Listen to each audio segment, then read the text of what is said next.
വിശുദ്ധ ലൂക്ക അറിയിച്ച സുവിശേഷം 24-ാം അധ്യായത്തിൽ 13 മുതലുള്ള തിരുവചനങ്ങളിൽ എമ്മാവൂസിലേക്ക് പോയ ശിഷ്യന്മാരെ നമ്മൾ കാണുന്നുണ്ട്. ഈശോ അവരോടൊപ്പം സഹയാത്രികനായി കൂടെ കൂടുന്നുണ്ട്. ലൂക്ക 24, 25, 26 തിരുവചനങ്ങളിൽ കർത്താവ് അവരെ ഒന്ന് കറക്റ്റ് ചെയ്യുന്നത് നമ്മൾ കാണുന്നുണ്ട്. ഭോഷന്മാരെ, പ്രവാചകന്മാർ പറഞ്ഞിട്ടുള്ളത് വിശ്വസിക്കാൻ കഴിയാത്ത വിധം ഹൃദയം മന്ദീഭവിച്ചവരെ, ക്രിസ്തു ഇതെല്ലാം സഹിച്ച് മഹത്വത്തിലേക്ക് പ്രവേശിക്കേണ്ടിയിരുന്നില്ലേ? ജീവിതത്തിൽ സംഭവിക്കുന്ന അനുഭവങ്ങൾ ദൈവികമായി നോക്കിക്കാണാൻ ഉൾക്കണ്ണ് തുറക്കണം.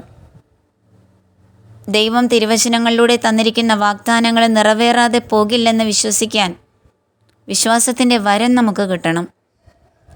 ഈശോയുടെ മരണശേഷം എമ്മാവൂസിലേക്ക് പീഡനങ്ങളെ ഭയന്ന് ജീവനെ സ്നേഹിച്ച് ഓടുന്ന ശിഷ്യന്മാരെ ഈശോ കറക്റ്റ് ചെയ്യാണ്.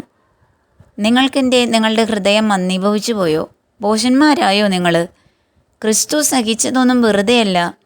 ഇതൊക്കെ സഹിച്ച് മഹത്വത്തിലേക്കല്ലേ കർത്താവ് പ്രവേശിച്ചത് എന്ന് ഈശോ ഓർമ്മപ്പെടുത്തുവാണ്.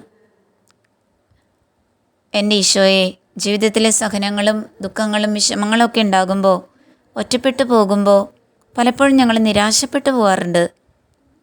സഹനങ്ങളിൽ നിന്ന് ഓടി മാറാറുണ്ട്. ഞങ്ങളുടേതായ വഴികൾ തിരഞ്ഞെടുക്കാറുണ്ട്. അത് പലപ്പോഴും പലതരത്തിലുള്ള പ്രശ്നങ്ങളിൽ ഞങ്ങളെ കൊണ്ട് എത്തിക്കാറുമുണ്ട്.